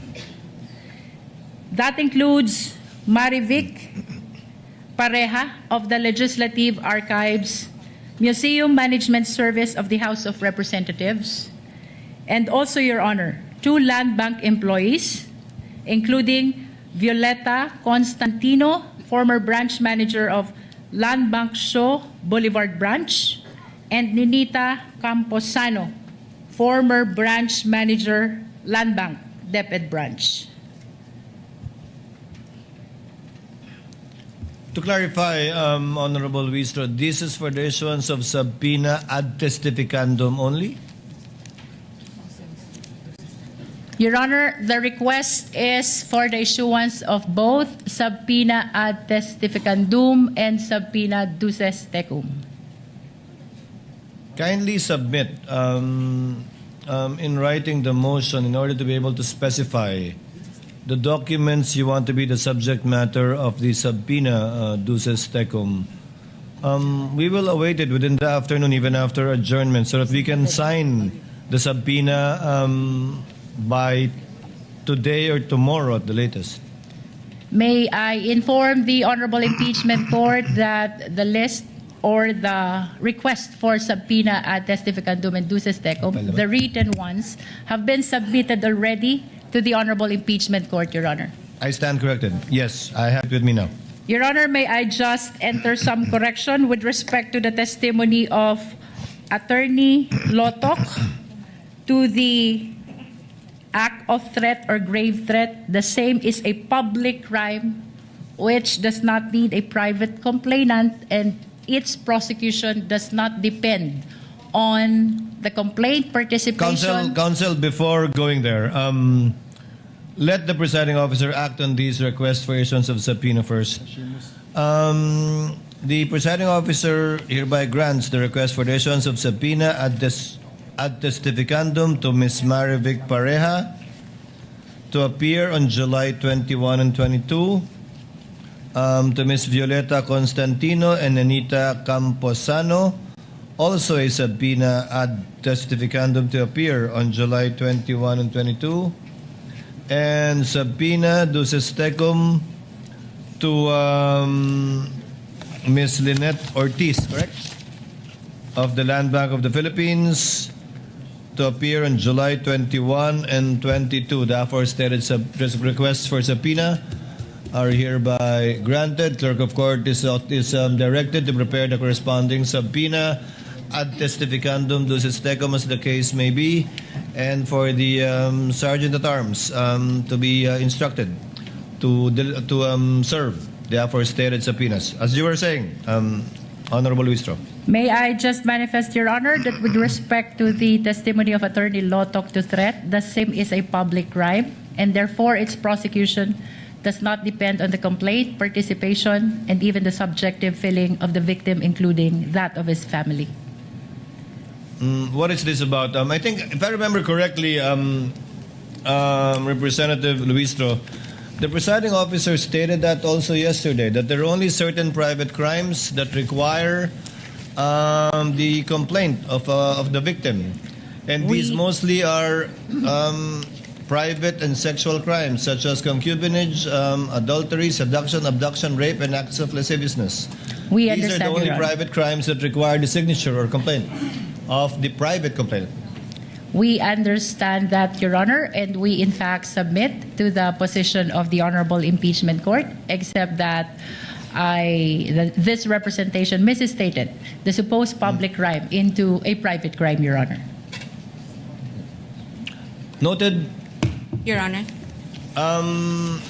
Before recognizing the counsel for respondents, Senator Judge Aquino is Just a recognized. point of order, Mr. Presiding Officer. With the presentation of the articles and the witnesses, we're tackling all of the articles from the prosecution and then all of the articles from the defense? Or initially, maybe I was mistaken. I thought we would tackle the per article prosecution, then defense, prosecution, then defense. Is it all articles, then all articles, Mr. Presiding Officer? Not a point of order, but perhaps a clarification. Yes. But the answer is yes. We will first finish the presentation of the prosecution for all articles before listening and allowing the respondent to present their evidence in chief for all the articles as well. Thereafter, we shall decide by article. After the formal offer of evidence by both parties shall have been made and the final arguments shall have been made of record as well. All right. Salamat, Mr. Presiding Officer. Counsel for the respondent is recognized. What is your pleasure, ma'am?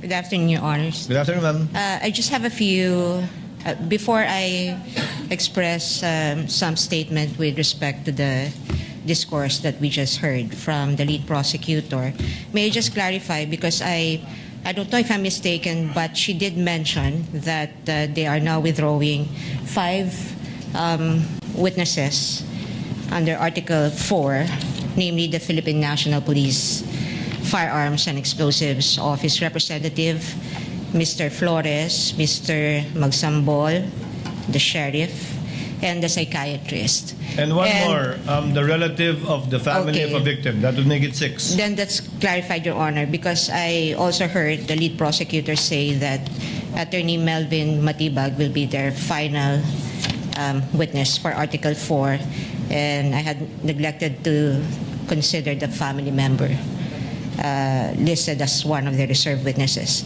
Thank you for the clarification, Your Honor. But on another matter, this is not an objection, just a statement or a manifestation with the kind indulgence of this honorable Counsel court may proceed. and the senators, judges. Yesterday, at the conclusion of the hearing, we have heard a manifestation from the good lady, Attorney Kapunan, with some suggestion on how to speedily proceed with the rest of the presentation of the prosecution for Article 4. And I think towards the end of her speech, which was quite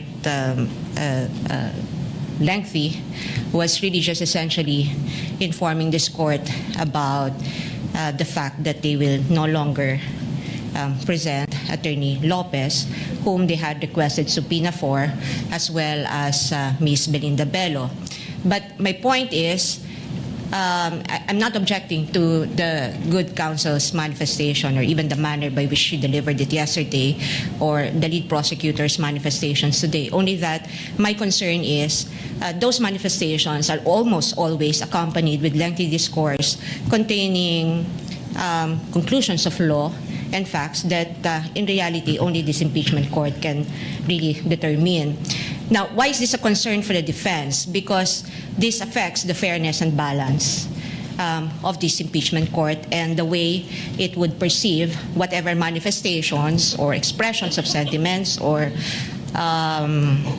discourses that counsel for both parties will deliver before this court and before the public. Naririnig po tayo ng taong bayan at anuman ang sabihin ng ating mga kagalang-galang na mga miyembro, officers of or members of the bar who also are officers of the court, and we all know that we are before the impeachment court and therefore we should try evidence and not advocate for the conclusions or the positions that we may have already made even before we went to this trial. And so I'm just expressing a concern on behalf of the defense and just for the guidance of both parties. If the only message that and this goes for both parties, if the only intent really is just to withdraw witnesses, then perhaps it would better serve the purpose of aiding the speedy disposition of this case if that fact alone will, be the only thing that will be mentioned without factual assertions or conclusions of facts or even interpretations of the law. I think that would be more fair for everyone and for the guidance of the public and this court. That's all, Your Honor. Thank you for your indulgence. May I comment, Your Honor? No need, counsel. Let the chair react to the statements made by lead counsel for the respondent.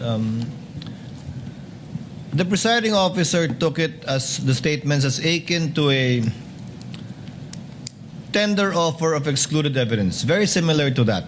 Although we are not yet at that stage, although evidence has not yet been excluded, the presiding officer took it as that. Therefore, what is your pleasure? I will give it to the counsel for respondent. Should you decide not to call witnesses in your witness list, do you want the same privilege of being able to make a tender, meaning an explanation of why you won't be calling these witnesses? If not, given the fact that it was given already to the counsel to the prosecutors, or we will simply remind both parties to cease from doing so henceforth. I give you the equal opportunity, counsel. Thank you, Your Honor. What is your pleasure? Let me just clarify, Your Honor. With respect to the presiding officer's statement on it, the chair taking the prosecution's manifestations as tender excluded evidence, we respectfully disagree, because if this is a tender of excluded evidence, as the presiding officer had said, there was, number one, there's no excluded evidence, because number two, they never offered it in the first place, and number three, they didn't, in fact, withdrew the presentation of these 5, 6, or 7 remaining witnesses that they listed in their pre-trial brief. Number two, Your Honor, I'm not actually asking for any special treatment or privilege or even the same amount of time that were given to the lengthy manifestations and discourses by members of the prosecution. All I'm asking is if the parties may be guided and from making conclusions of law that in fact really just advocate the position, because I think we all agree that at no point during this trial that the prosecution and defense will probably say, I agree with you on this point of evidence or on this point of law. I think mahalaga nating maintindihan yun because the prosecution clearly has taken side, defense taken side, and we are advocating for totally divergent views and opinions. All I'm asking, Your Honor, is that if the intent truly is to aid this court in speedy disposition of this case in a fair and balanced manner, just so also with the considering that we are being watched by the people, no? Yung ating mga mamamayan na sa tingin ko gusto rin nilang matuto mula dito sa paglilitis na ito sapagkat sila interesado rin sa kung paano ba pinapagana ang batas sa bayang ito at kung paano pinatutupad yung mga karapatan, no, ng mga tao at kung paano binibigyan ng pantay na halaga yung prosekusyon at depensa. All I'm asking is if the intent is just to say we're withdrawing, then that's it. Just state the intent and then without any conclusions, Your Honor, because conclusions really are just for the courts to make and not for either of the parties. Thank you, Your Honor. So noted, as the court said, it is akin to and not exactly a tender offer. Therefore, the court will now remind both parties to kindly limit any such manifestations on the withdrawal or change on the withdrawal of their witnesses, to kindly limit it to the withdrawal of such witnesses, and it applies to both sides. Thank you, both the Your Honor. prosecution and the respondent side, should that time come on the part of the respondent. So ordered. Any other matters to be taken up? Thank you, Your Honor. None from the defense, Your Honor. So, Quick manifestation, Your Honor. Do you have anything? I'm sorry? Quick manifestation, Your Honor. Yes. Just to respond to the manifestation of the defense. Yes, the Honorable Luis. Nais ko lamang pong ipaalala sa ating mga kababayan, this is a constitutional process. This is of paramount of importance. And therefore, providing the reasons for the withdrawal of these witnesses need to be communicated as well to the viewing public, Your Honor. Kailangan pong maintindihan ng ating mga kababayan ang naging hakbang ng prosekusyon kung bakit wini-withdraw ang mga pangalan ng ibang testigo para sa Artikulo 4, and that is threat. That is for the record only, Your Honor. Noted. Court already made a ruling. Senator Judge Cayetano. Mr. Senate President, Mr. Presiding Officer, I agree with you both, and there's a solution to that. Let me start why I agree with the defense. Actually, I was going to stand up yesterday, but with all due respect to a good lawyer, Attorney Kapunan, and to the fact that my seatmate, Senator Miggs, was very proud of her, saying that she's his ninang, I did not stand up anymore. The problem with explaining why you're withdrawing is actually you are feeding to the court something they did not testify to, and then something the defense cannot object to. So, and if it is a proffer or a tender, it is clear to everyone, in-exclude yon. Kaya ko nga lang nilalagay. But tama naman si Presiding Officer, it's akin, it's not the same. But dun kasi sa tender, nag-ruling eh. So it's very clear to us it's unacceptable, di ba? So after the very eloquent manifestation of Attorney Kapunan yesterday, if I was a layman, I would think what you said, whether it was the agent John Mark, whether it was the second witness sa NBI, was true. Kasi parang may summation. The same thing with you, the very able lead prosecutor and chairperson of the House Committee on Justice, di ba? Having said that, I agree with you, this is impeachment court. People have to know why.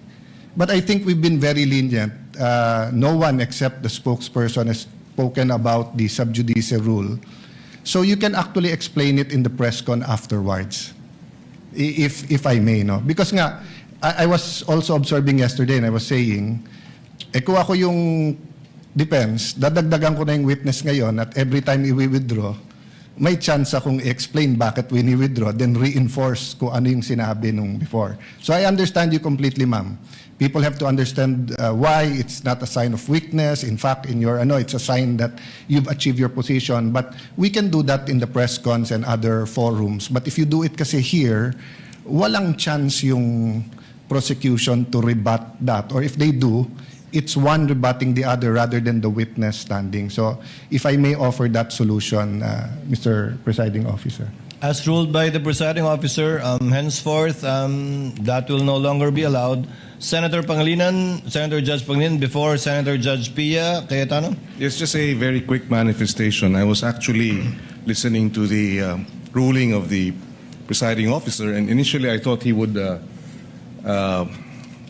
rule that the defense would likewise be given the opportunity to speak up. And at some point, when they likewise have the opportunity to withdraw witnesses, I would like to think, Mr. Presiding Officer, that would have been the better approach, because this is an impeachment court. This is not. We are not bound by technical rules, unlike court proceedings where lawyers are familiar and would really want, to make it as orderly and as technical as possible. But again, I will yield to the ruling of the chair, but just a reminder to everyone that technical rules of evidence does not apply strictly in impeachment court proceedings. Precisely because nakikinig ang taong bayan, pagka-technical masyado, na sa halip na lumalabas ang bawat punto.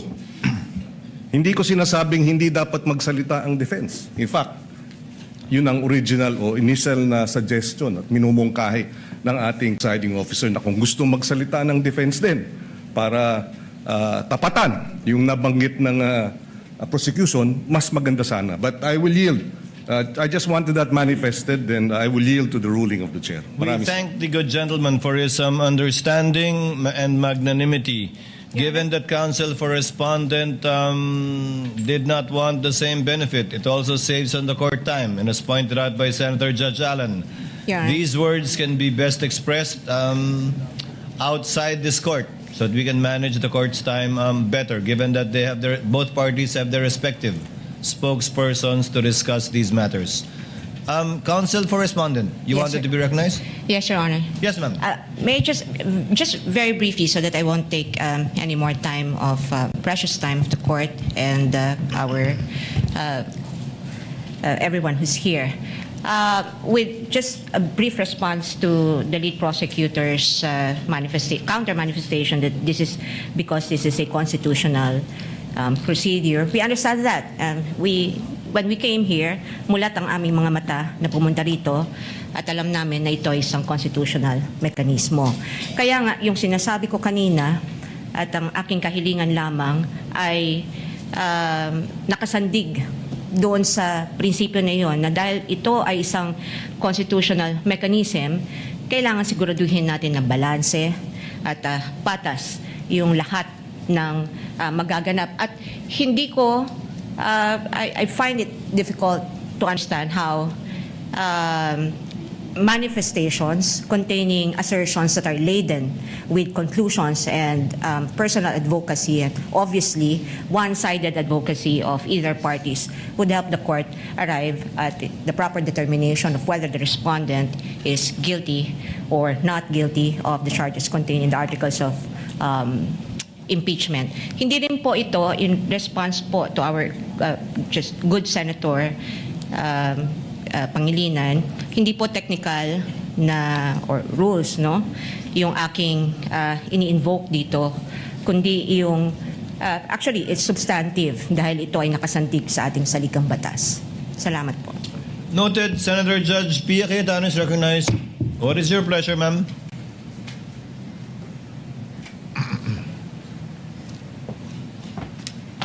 I would just like to support the ruling of the presiding officer, cautioning the both prosecution and defense I too noticed the esteemed Attorney Lorna Copunan's lengthy explanation on the withdrawal of the witnesses. But because she is Lorna Copunan, nakikinig ako. In the same way na even if I don't know some of your names, makikinig ako sa inyo. Rest assured. I think it's her first time to also stand up. So I was being very patient in listening to her. But I did take note of some statements that sabi ko parang conclusions na to or excessive explanation of her observations which I didn't think were proper. So, okay na yon, tapos na yon, pero moving forward nga, Mr. Presiding Officer, I agree with you. And I just need to put this on record kasi nga, sinasabing wag tayo masyadong technical. Pero, to a certain extent, kailangan naman ho natin tingnan naman yung rules natin kasi maayos ho tayo, di ba? So, I want to read into the record. This might be a paraphrase na nung sinabi niya ha, kasi sinasummarize namin ng team ko yung statements. And anyway, di ko na mahanap sa phone ko dahil kahapon pa yon. But I recall, no, and feel free to correct me, but this is a minor thing naman. Parang dinescribe niya kung bakit hindi na daw papupuntahin si Attorney Lopez kasi naman daw napakita na daw ng defense yung video kung saan siya ay crying and complaining. So observations na po yun ni Attorney Capunan. Hindi po siya ang witness. Hindi po siya ang dapat nagsasabi sa judges na crying and complaining yung isang testigo. Trabaho po yun ng abogado na i-elicit yun dun sa witness na mapipresenta doon. So yun po yung reason kung bakit hindi hupe pwede yun. We're not being technical, but neither of the lawyers here are allowed to stand up and be the one to explain what you are experiencing. That is for the witness to do. Your job is to ask the witness questions. Yun. So to be clear, it's not being technical, but it's making sure that magawa niyo yung trabaho niyo na maayos at magtanong tayo ng maayos sa witnesses. Kung di na pala siya papupuntahin, di no need na to say kung ano yung na-observe. Kasi nga, hindi na ho sa inyo yon as lawyers. Yun lang naman po. Again, my utmost respect for Attorney Capunan and to all of you. You're all doing a great job. Like I said, once in a while we will be called out. Even I tell the presiding officer, call me out pag sumobra ako. Pag medyo nag-exceed tayo ng authority natin because we're all just trying to do our jobs here. So thank you again, everyone, for your time and patience. Thank you, presiding officer. Chair, in humility, accepts the presiding officer's lapses in this regard, as twice pointed out by Senator Judge Pia Cayetano already. The chair will be more mindful in the future, but I also ask the parties to also be equally mindful in case the chair forgets or is not unable to point it out on the part of either party should this happen again. Any With other points? manifestation, Your Honor. Hindi tayo titigil niyan, Jervel, sinasabi ko sa'yo. Yes, I just want to one put last on record, Your manifestation Honor. from the Honorable Luistra without prejudice to another manifestation from Counsel for Respondent. Thank you. I just want to manifest, Your Honor, that the Honorable Impeachment Court has been very much fair in as far as this issue is concerned. As a matter of fact, the presiding officer even asked the lead defense counsel if she would like to avail of the same opportunity to explain the reason for the withdrawal in the event the defense would be withdrawing likewise their witnesses. Also, Your Honor, may I just add, and with all due respect to Honorable Senator Pia Cayetano, the intention of the prosecution is never to abuse the time of the impeachment court. It is never to influence the senator judges, neither is it to influence the viewing public. The explanation was a statement of the position of the prosecution, and of course it is anticipated that the same is adverse to the other party because it is apparent that we are in the prosecution side while the opposing counsel is on the defense side. But nonetheless, let me reiterate and put on record, Your Honor, the purpose is not to influence the senator judges, neither is it to influence the viewing public. It is only a statement of position of the prosecution for withdrawing the names of the prosecution's witnesses, Your Honor. Noted, and the ruling of the court stands on the matter. Just a Counsel for respondent. brief counter manifestation, Your Honor. I thank the lead prosecutor for mentioning that the same courtesy was earlier offered to the defense with respect to providing lengthy discourses or manifestations before this court. But I think the point essentially that I'm trying to make is that we're not asking the court for any advantage. What we're merely asking is fairness. That's all, Your Honor. Thank you. Same answer, noted, and the court stands by its ruling. Any other matters to be taken up from the senator judges? There being none, no other business to be taken up. The trial is hereby adjourned until 2 p.m. of Monday, July 20, 2026. Thank you. The impeachment court, after about an hour of caucus, has decided to postpone their decision on the request of the prosecution to subpoena the bank and tax records, as well as the AMLC reports concerning the transactions of Vice President Sara Duterte in relation to Article 2 of the Articles of Impeachment. The presiding officer said the senator judges would need more time to study the arguments of both sides. We heard from the prosecution as well, saying that they will be no longer presenting some witnesses, among them a representative from the PNP Firearms and Explosives Office, Michael Flores and Bons Magsambol of the media who were present in the November 23 video conference, Sheriff Abe Andres, who was on the receiving end of a 2011 incident, violent incident committed on him by Vice President Sara Duterte, a relative of a victim of threats of the Vice President, as well as a psychiatrist. They also asked the court to issue subpoenas for next week for someone from the archives of the House of Representatives, a land bank Sean branch manager, and a former manager of the land bank DepEd branch. The defense later on raised a concern about the prosecution giving descriptions on what the withdrawn witnesses would have testified to. The presiding officer reminds both parties to next time simply make a withdrawal and be mindful of other actions. He said any similar instances will not be allowed. Good afternoon, I'm Ron Crowe.